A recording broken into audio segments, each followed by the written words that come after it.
Bharatiya Janata party मुंबईच्या विजय संकल्प मेळाव्यामध्ये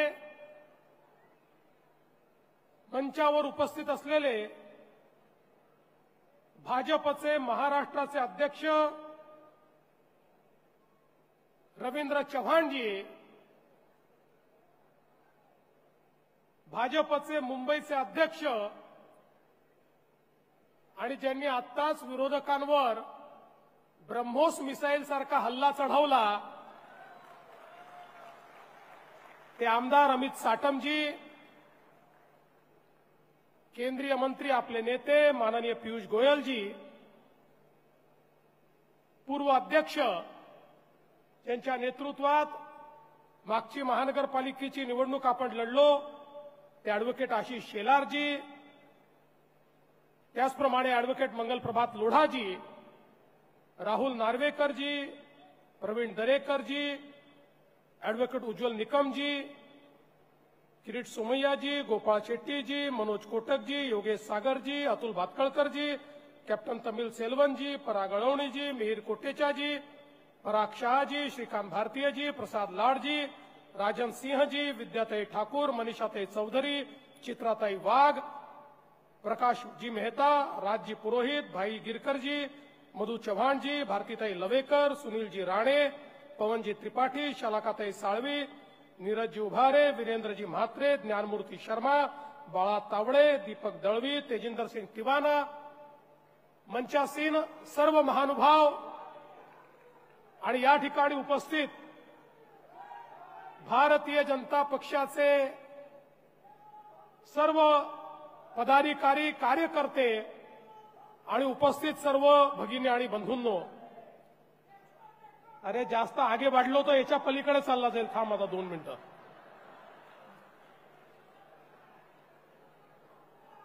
आज मला अतिशय आनंद आहे की आपले नूतन अध्यक्ष अमित साटम यांनी मुंबईमध्ये विजय संकल्प मेळावा आयोजित केला आणि आशिषजींनी जे सांगितलं ते सत्य आहे. या ठिकाणी बसलेल्या कार्यकर्त्यांचा जोश पाहिल्यानंतर आपला विजय आता कोणी थांबवू शकत नाही हा विश्वास माझ्या मनामध्ये आहे. मागच्या महानगरपालिकेत थोडक्यानी राहिलो होतो, 2च कमी पडले होते. पण तुम्हाला माहिती आहे, कमी असले तरी काय करायचं आपल्याला माहिती असल्यामुळे आपण गणित जमवलं होतं आणि भारतीय जनता पक्षाचा पहिला महापौर हा त्यावेळी बसायची वेळ आली होती. पण मला आजही आठवतं की मला फोन आला, एकनाथराव शिंदेजी जे आता आपले सहकारी आहेत आणि मिलिंद नार्वेकर यांचा फोन आला आणि ते म्हणाले, देवेंद्रजी आमची तुम्हाला विनंती आहे, आपली महायुती आहे, ठीक आहे तुमचा महापौर बनू शकतो, पण इतकी वर्ष आमचा महापौर बनतोय, उद्धवजींची इच्छा आहे आपला महापौर झाला पाहिजे. उद्धवजी खूप नर्वस झाले आहेत, ते खूप नाराज झाले आहेत, त्यामुळे आमची विनंती आहे की तुम्ही शिवसेनेला महापौर द्या. आणि आपण त्या ठिकाणी क्षणाचाही विलंब लावला नाही. माझ्या सगळ्या सहकाऱ्यांना मी बोलवलं, त्यांना विचारलं की काय करायचं. सगळ्यांनी सांगितलं की ठीक आहे, तुम्हाला जर वाटत असेल तर आपण एक पाऊल मागे घेऊ आणि पुन्हा एकदा महापौर त्यांना देऊ. आणि आम्ही हा निर्णय केला की ठीक आहे, महापौरही तुम्ही घ्या, उपमहापौरही तुम्ही घ्या, स्थायी समिती अध्यक्षही तुम्ही घ्या. या महानगरपालिकेमध्ये आम्ही अंकुश म्हणून त्या ठिकाणी काम करू, विरोधी पक्षाचं काम करणार नाही. पण तुम्ही कुठे चुकलात तर तुम्हाला लाईनीवर आणण्याचं काम हे आम्ही करू. आणि आपल्या हाती असलेला महापौर हा आपण शिवसेनेला, म्हणजे तेव्हाच्या शिवसेनेला, उद्धवजींच्या शिवसेनेला त्यावेळी देऊन टाकला. आपण तर मन मोठं दाखवलं. आपल्याला वाटलं मित्राकरता कधी बलिदानही करावं लागतं, ते आपण केलं. पण 2019 आल्यानंतर विधानसभेची निवडणूक झाली आणि त्यानंतर मला गाणं म्हणावं लागलं, अच्छा सिला दिया तूने मेरे प्यार का, यार ने ही लूट लिया घर यार का. पण काही हरकत नाही. आपल्याला माहितीये आपण रडणारे नाही आहोत, लढणारे आहोत, लढणारे. छत्रपती शिवरायांकडून प्रेरणा घेतलेले आपण लोक आहोत. छत्रपतींनी ज्यावेळी स्वराज्याचे अनेक किल्ले जिंकले आणि जिंकल्यानंतर ज्यावेळी लक्षात आलं स्वराज्य वाचवायचं असेल तर किल्ले परत करावे लागतील आणि पुन्हा एकदा आपलं सैन्य उभं करावं लागेल. महाराजांनी किल्ले परत केले. पुन्हा एकदा 18 पगड जातीच्या मावळ्यांना एकत्रित करून आपलं सैन्य उभं केलं आणि प्रत्येक किल्ला महाराजांनी परत मिळवला. ती आमची प्रेरणा आहे. आणि म्हणून ज्या प्रकारे 2019ला आमच्याकडनं तुम्ही ओरबाडून घेतलं, 2022ला आम्ही गनिमी कावा दाखवला आणि 2024ला पूर्ण बहुमताचं सरकार या महाराष्ट्रामध्ये आणून दाखवलं. आणि आता पुन्हा एकदा आपण महानगरपालिकेच्या निवडणुकीकडे चाललो आहोत. आणि यावेळेस इथे जेवढे माध्यम प्रतिनिधी आहेत त्यांनी माझं म्हणणं लिहून घ्यावं, ते शूट देखील करून घ्यावं, त्याच्या क्लिप साठवून ठेवाव्यात. काहीही झालं तरी मुंबईमध्ये महायुतीचा भगवा झेंडा लागल्याशिवाय राहणार नाही. महायुतीचा महापौर हा बसवल्याशिवाय आता भारतीय जनता पक्षाचा कार्यकर्ता हा घरी जाणार नाही. कोणी सोबत आलं तरी, कोणी सोबत आलं नाही तरी, कोण कोणाला सोबत घेताय तरी. खरं म्हणजे कधी कधी लोक आपलं कसं हसं करून घेतात. साधी ती बेस्टची निवडणूक होती. आम्ही सांगितलं रे बाबा कशाला पक्षावर लढायचं. पण काही जण म्हणाले आमचा ब्रँड आहे, आमचा ब्रँड आहे, आमचा ब्रँड आहे.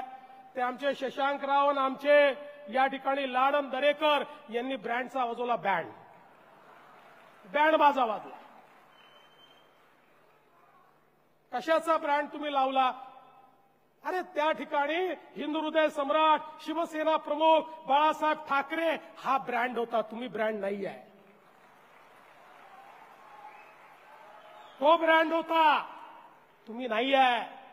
नुसतं नाव लावल्याने कोणी ब्रँड बनत नाही. आणि म्हणून भारतीय जनता पक्षामध्ये आमची परंपरा बघा.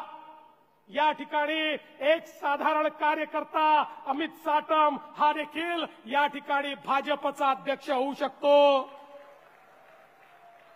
लोढाजींनंतर लोढांचा मुलगा अध्यक्ष झाला नाही. शेलारांच्या नंतर शेलारांचा मुलगा अध्यक्ष झाला नाही.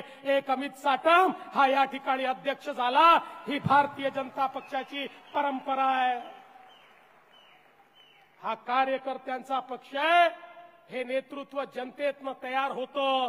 त्यामुळे आमच्याकडे चहा विकणारा हा जागतिक ब्रँड म्हणून जगामध्ये एस्टॅब्लिश होतो. अशा प्रकारचा ब्रँड निर्माण करणारा आमचा पक्ष आहे. त्यामुळे आम्हाला कोणी ब्रँड सांगू नये. या ठिकाणी जगातला सगळ्यात मोठा ब्रँड हा आमच्याकडे आहे. त्याचं नाव नरेंद्र दामोदर दास मोदी आहे.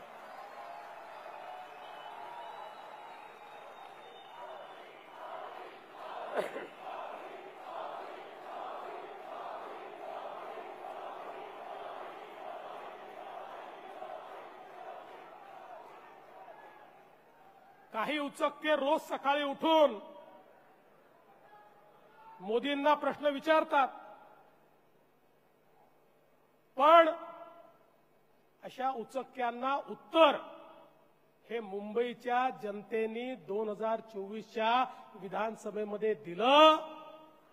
आणि मुंबई कोणाची याचं उत्तर सातत्याने 2014, 2019 आणि 2024च्या विधानसभेमध्ये मुंबईकरांनी दिलं. अरे मुंबई ही भाजपची, मुंबई ही महायुतीची, मुंबई ही भाजपा शिवसेना महायुतीची. शिवसेना म्हणजे कोणती? हिंदू हृदय सम्राट शिवसेना प्रमुख बाळासाहेब ठाकरेंची शिवसेना, ज्याचे प्रमुख आता कोण आहेत? एकनाथराव शिंदे. हे उत्तर दिलं. आणि आज तुम्ही बघू शकता, अनेक वेळा मला आश्चर्य होतं. तुम्ही यांची भाषणं बघा, काय बोलतात. यांच्या भाषणांमध्ये मी तर 100 रुपये द्यायला तयार आहे तुम्हाला. तुम्ही गेली 10 भाषणं काढा आणि विकासावर एक वाक्य दाखवा, एक वाक्य. मुंबईकरांच्या जीवनामध्ये परिवर्तन आणण्याकरता विकासाच्या विजनचं एक वाक्य तुम्ही दाखवा, 100 रुपये माझ्याकडनं घेऊन या. बोलतच नाहीत, बोलूही शकत नाहीत. कारण मराठी माणसाचं बोलताना गिरण गावातला मराठी माणूस हद्दपार कोणी केला हा प्रश्न विचारला तर उत्तर नाही आहे. या दक्षिण मुंबईतला मराठी माणूस तो हद्दपार झाला, कुठे वसई विरारच्या पलीकडे गेला, कुठे कर्जतल्या त्या ठिकाणी गेला, याचा दोषी कोण आहे याचं उत्तर देऊ शकत नाहीत. पण त्याच वेळी याच मुंबईमध्ये मुंबईतली सगळ्यात मोठी चाळ बीडीडी चाळ, ज्या बीडीडी चाळीत राहणारा माझा मराठी माणूस, त्याच्यावर आलेलं संकट होतं. इतके वर्ष केवळ बिल्डरांच्या दबावाखाली बीडीडी चाळीला तुम्ही त्या ठिकाणी विकसित होऊ दिलं नाही. आम्ही विकसित करून दाखवलं, या देवाभाऊनी विकसित करून दाखवलं. आज बीडीडी चाळीचा जो प्रकल्प आहे, संपूर्ण एशियातला सगळ्यात मोठा अर्बन रिन्युअलचा प्रकल्प आहे. ज्या ठिकाणी माझ्या मराठी माणसाला 120 फुटाची जागा होती, 120 फुटात राहत असलेला माझा मराठी माणूस आज 540 फुटाच्या घरामध्ये त्या ठिकाणी गेला. आमच्या प्रवीणजीच्या पाठपुराव्यानंतर आता आमच्या अभ्युदय नगरमध्ये राहणारा माझा गिरणी कामगार, माझा मराठी माणूस, माझा त्या ठिकाणी ज्याच्या कष्टावर ही मुंबई उभी राहिली, त्याला देखील या ठिकाणी 550-600 स्क्वेअर फूट जागा आता देण्याचा निर्णय आम्ही केला आणि त्याचंही काम आम्ही करतो. या मुंबईतल्या गिरगावामध्ये ज्यावेळी मेट्रोचं काम सुरू होतं, त्यावेळी गिरगावातल्या मेट्रोमुळे अफेक्टेड लोकांना वाटायचं आता पुन्हा एकदा आमच्यावर संकट येणार आणि आम्हाला मुंबईतनं हद्दपार व्हावं लागणार. आम्ही निर्णय केला नाही, त्याला या ठिकाणी गिरगावमध्येच आम्ही पुनर्वसित करू आणि त्याच्या पुनर्वसनाच्या इमारती त्या गिरगावातच आम्ही बांधल्या. आज संपूर्ण मुंबईमध्ये सामान्य माणसाच्या घराचा प्रश्न सोडवण्याकरता स्वयं पुनर्विकासाची योजना आपण आणली. आज 1600 प्रकल्प स्वयं पुनर्विकासात निघाले. हजारो लोकांना आपल्या स्वप्नाचं घर मिळत आहे. आज म्हाडाचे लेआउट हे आपण पुनर्विकसित करतो, त्यातनं मराठी माणसाचं घराचं स्वप्न आपण पूर्ण करतो. सामान्य मुंबईकराला परवडेल असं घर हे देण्याचा प्रयत्न आपण आज या ठिकाणी करतो. माझा सवाल आहे, यातली एक तरी गोष्ट तुम्ही करू शकलात का याचं उत्तर हे मला विरोधकांनी दिलं पाहिजे. अरे वर्षानुवर्ष सत्ता तुम्ही हातामध्ये ठेवली, या मुंबईची काय अवस्था केली. आज तुम्ही बघा, मुंबईची आर्थिक राजधानी आहे, ज्या मुंबईमध्ये 2000 सालापर्यंत या मुंबईशी कोणी स्पर्धा करू शकत नव्हतं, कसं 2000 सालानंतर सातत्याने या मुंबईला मागे ठेवण्याचं काम झालं. इन्फ्रास्ट्रक्चर तयार करायचं नाही, परिणाम असा झाला at the cost of Mumbai. या मुंबईच्या जीवावर बंगलोर मोठं झालं, या मुंबईच्या जीवावर हैदराबाद मोठं झालं. आज आयटी कॅपिटल म्हणून ते त्या ठिकाणी मिरवायला लागले. पण बंधू भगिनींनो, चिंता करू नका. गेल्या 10 वर्षामध्ये मोदीजींच्या नेतृत्वात आम्ही अशा प्रकारचं इन्फ्रास्ट्रक्चर तयार केलं की आता देशाचं स्टार्टअप कॅपिटल बंगलोर नाही, ते मुंबई आणि महाराष्ट्र आम्ही करून दाखवलं.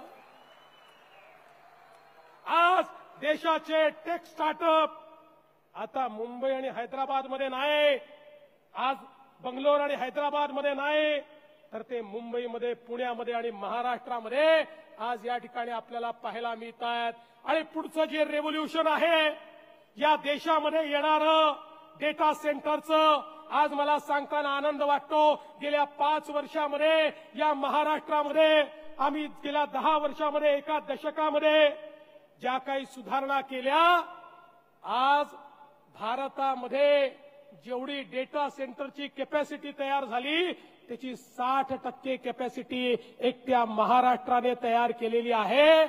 पुढचं जे रेव्होल्युशन आहे आर्टिफिशियल इंटेलिजन्सचं, क्वांटम कम्प्युटिंगचं, ते रेव्होल्युशन मध्ये पहिल्या क्रमांकावर माझा महाराष्ट्र असेल. आणि पुन्हा एकदा मुंबईला 30 पोझिशन, त्याचं तेच स्थान परत करण्याचं काम आम्ही त्या ठिकाणी केलं. आज आपण पाहू शकतो, मगाशी अमित साटम म्हणाली गोष्ट खरी आहे, हे जेवढे प्रकल्प आहेत या एकाही प्रकल्पाची संकल्पना माझी नाही. हे सगळे प्रकल्प 30 वर्ष 40 वर्षापूर्वी संकल्पित झाले, पण दुर्दैवाने ज्यांच्या हाती सत्ता होती त्यांना स्वप्नही बघता येत नव्हते आणि स्वप्न पूर्ण तर करताच येत नव्हते. त्यामुळे यातलं एकही काम ते पूर्ण करू शकले नाहीत. हा कोस्टल रोड असेल, हा अटल सेतू असेल, या ठिकाणी खऱ्या अर्थानं बीडीडी चाळीचं रिडेव्हलपमेंट असेल, या प्रत्येक गोष्टीला 30-30, 40-40 वर्ष अवकाश झाला. हे नवी मुंबईचं एअरपोर्ट 90च्या दशकामध्ये आपण त्याचा विचार केला, पण ही प्रत्येक गोष्ट या ठिकाणी होऊ शकली ती मोदीजींचं सरकार आल्यानंतर आणि या महाराष्ट्रामध्ये आपलं महायुतीचं सरकार आल्यानंतर. आज आपण बघा, धारावीच्या संदर्भात राजीव गांधी 84 साली बोलले.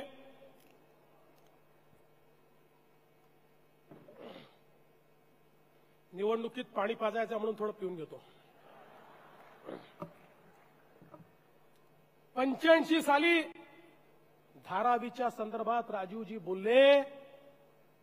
85 पासून 2014 पर्यंत धारावीचं काही होऊ शकलं नाही. पण आज जगातला सगळ्यात मोठा स्लम रिडेव्हलपमेंटचा प्रोजेक्ट हा धारावीचा प्रोजेक्ट आता सुरू झालेला आहे. आणि धारावीकरांनो, मी तुम्हाला सांगतो, 10 लाख लोकांना घर हे आम्ही या धारावीच्या प्रकल्पात देतो. 10 लाख लोकांना. आणि जेवढे एलिजिबल आहेत या प्रत्येकाला धारावीमध्येच घर आम्ही देणार आहे. पण पहिला प्रकल्प असा आहे की जो एलिजिबल नाही त्यालाही घर देण्याचा निर्णय आपण केला. कारण आपल्याला माहिती होतं याला इनएलिजिबल ठरवून इथनं जर बाजूला काढलं तर बाजूला तो झोपडपट्टीच तयार करेल, त्याच्याकडे दुसरा पर्याय नाहीये. त्यामुळे प्रत्येकाला घर देणारा.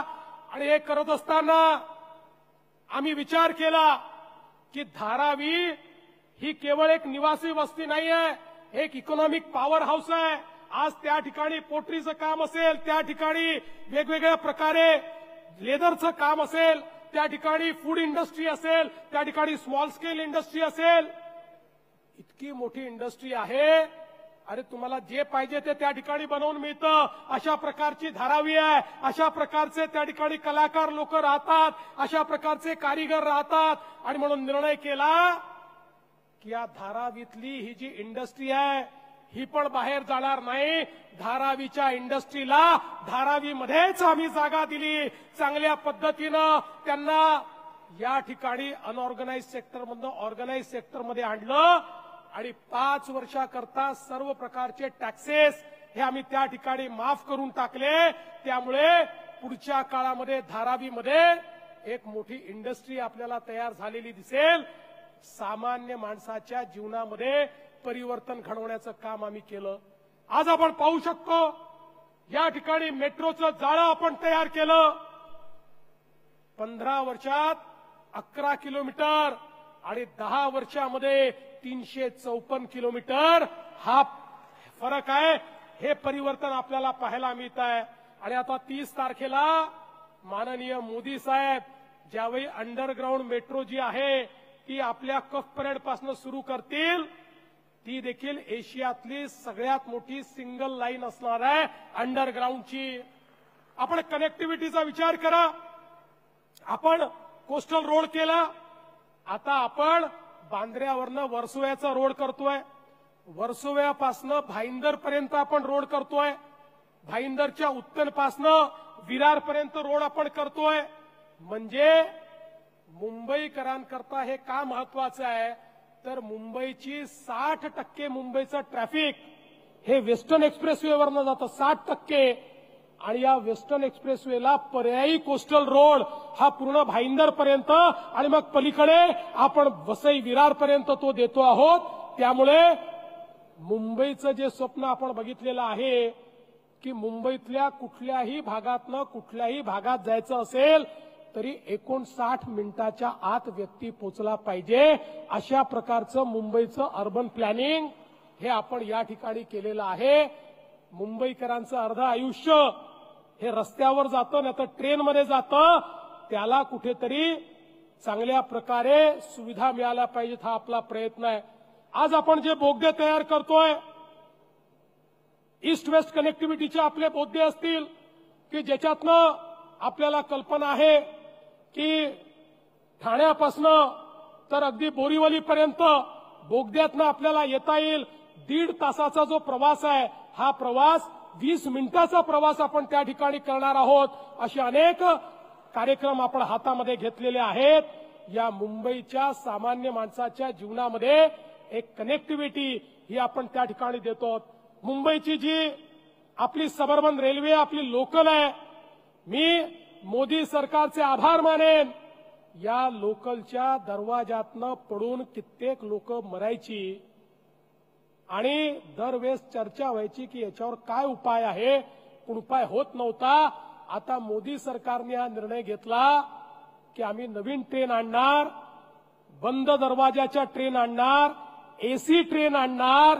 म्हणजे जसं आपण मेट्रोमध्ये फिरतो, मेट्रो सारखीच ट्रेन ही आता लोकलला असेल, पण तिकीट मात्र वाढणार नाही. आज जे तिकीट आहे त्या तिकिटामध्येच आपल्याला त्या ठिकाणी ही एसी ट्रेन यात मिळणार आहे. बंधू भगिनींनो, आपण आज एमएमआर रिजनमध्ये 3री मुंबई करतोय, वसई विरारकडे 4थी मुंबई करतोय. या मुंबईला अफोर्डेबल करण्याचा प्रयत्न करतोय. वाढवणसारखं बंदर झाल्यानंतर पुढचे 100 वर्ष या महाराष्ट्राला आणि मुंबईला एक मॅरीटाईम ताकद म्हणून कोणी आपला मुकाबला करू शकणार नाही. अशा प्रकारचं जगातलं पहिल्या 10 बंदरातलं बंदर हे आपण वाढवणमध्ये या ठिकाणी तयार करतो. एक प्रकारे वी आर रिइमॅजिनिंग मुंबई. आम्ही मुंबई रिइमॅजिन करतोय आणि काही लोक फक्त खुर्ची रिइमॅजिन करतायत. जे खुर्ची रिइमॅजिन करतायत त्यांना सांगू देऊ इच्छितो, ती खुर्ची तुम्हाला मिळणार नाही.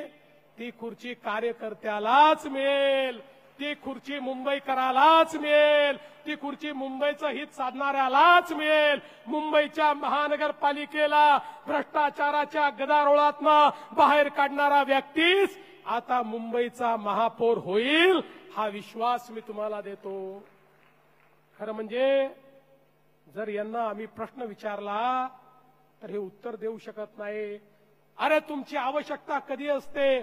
सामान्य माणूस दुःखात असतो तेव्हा तुमची आवश्यकता असते. या कोविडच्या काळामध्ये ज्यावेळी सामान्य माणसं मरत होती, ज्यावेळी सामान्य माणसांना बेड मिळत नव्हती, जेव्हा त्यांना ऑक्सिजन मिळत नव्हतं, ज्या काळामध्ये हजारो कोटी रुपये आपल्या तिजोरीत ठेवलेली मुंबई महानगरपालिका, ज्या महानगरपालिकेचे 70,000 कोटी रुपयाच्या ठेवी होत्या, त्या महानगरपालिकेकडनं केवळ एवढीच अपेक्षा केली होती, तेव्हाच्या सत्ताधाऱ्याकडनं एवढीच अपेक्षा केली होती, तुमच्याकडे पैसा आहे, तुम्ही त्या ठिकाणी व्यवस्था उभ्या करा, सामान्य माणसाला ऑक्सिजन द्या, त्याला बेड उपलब्ध करून द्या. पण त्याच्याही मध्ये आपल्या नातेवाईकांना कंत्राट दिली आणि यांच्या नातेवाईकांना माणसं मारली. मी म्हणत नाही, तुम्ही ईडीची चार्जशीट बघा. जे डॉक्टर नव्हते त्यांना डॉक्टर दाखवलं, जे कंपाऊंडर नव्हते त्यांना कंपाऊंडर दाखवलं, ज्यांना नर्सिंगचं ट्रेनिंग नव्हतं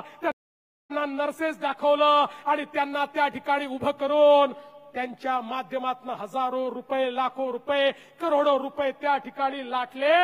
आणि परिणाम काय झाला? माझा आम मुंबईकर हा पटा त्या ठिकाणी मेला. अरे जनावरासारखा माझा मुंबईकर मेला. पण माझ्या मेलेल्या मुंबईकराच्या टाळूवरचं लोणी खाणारे हे नालायक यांनी त्या मुंबईकराचं ते शव ज्या बॉडी बॅग मध्ये न्यायचं त्या बॉडी बॅग मध्ये ही घोटाळा केला. हे कफन चोर या ठिकाणी आम्हाला काय सांगणार?